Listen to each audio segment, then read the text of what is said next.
the barren borders between Bangladesh and West Bengal, where 20,000 vulnerable households of 5 Gram Panchayats in Balurghat and hilly block of South Dinajpur live life dangerously.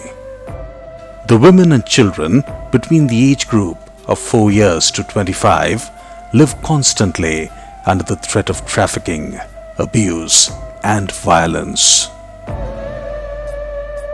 To end their constant woes and worries, to stand by them and provide solace to their lives challenged constantly by the human traffickers, Women's Interlink Foundation's humanitarian project, namely prevention of cross-border trafficking in women and children between Bangladesh and West Bengal, in partnership with Concern Universal Bangladesh and funded by the European Commission and Irish Aid, indeed is like a fresh new ray of hope amidst the loom of darkness. Within 1 year of the project implementation, the climate of despair has changed into an environment of working in unison to combat the menace of trafficking.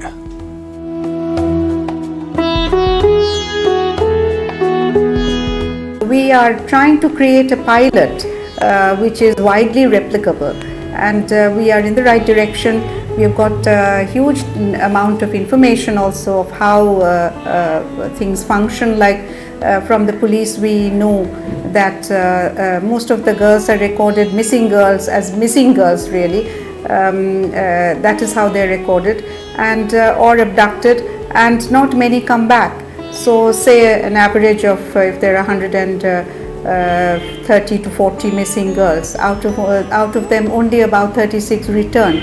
So there is an enormous amount of work and knowledge that is needed and which is being collected, which is going on, and awareness has reached quite a reasonable level, where the panchayats are cooperating willingly, and they are bringing in this issue of trafficking in women and girls, particularly children, in their meetings, panchayat meetings, which is a major gain actually.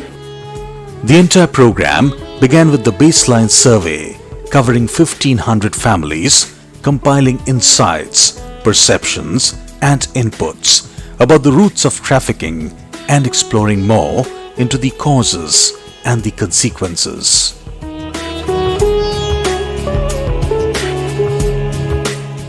The joint research with Concern Universal is an ongoing process which is conducted through community participation. In-depth interview sessions are conducted covering all the stakeholders who are involved in the movement against trafficking. In the first year of the project, already 4,800 vulnerable households have been identified, and all their situations were documented to form a simple and user-friendly database of vulnerable households and individuals. The database contains age-specific information on the vulnerable women and children, their mobility status, and their current economic activities. Self-help groups are being organized to work as a sustainable mechanism for the prevention of trafficking in women and children. The self-help group's women's rights, human rights-based approach is followed to inspire their development and result in prevention of trafficking.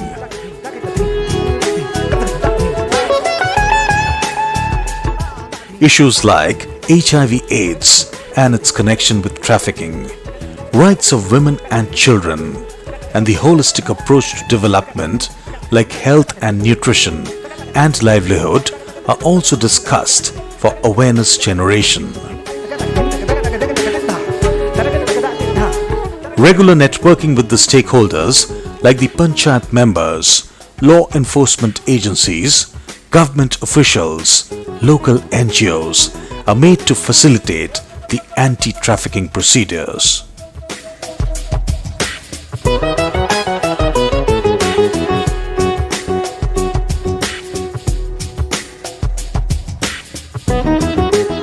The police, The judiciary and the border security force all have a major role to play.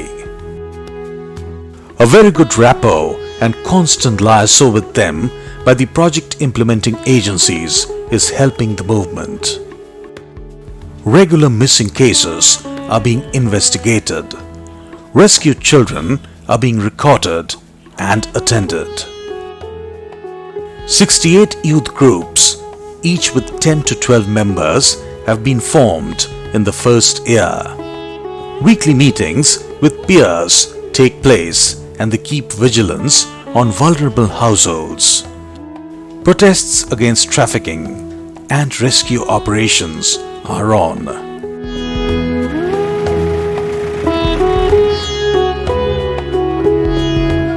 School children within the age group of 8 to 16 years are trained and oriented on trafficking, gender discrimination, and child rights issues.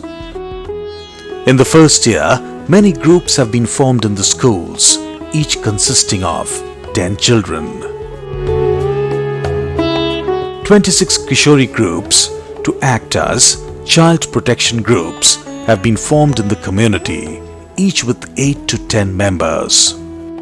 2 peer educators are selected and trained on trafficking, child rights, and HIV and AIDS issues. The peer educators conduct meetings twice a month, spreading information on trafficking among the group. Psychosocial counseling sessions for 50 caregivers of trafficked victims have been held in the first year to facilitate rehabilitation process, to teach them the techniques of self-esteem development of the trafficked victims. IC materials like posters, leaflets, stickers, all have been created to raise the level of awareness against trafficking or trafficking-prone situations.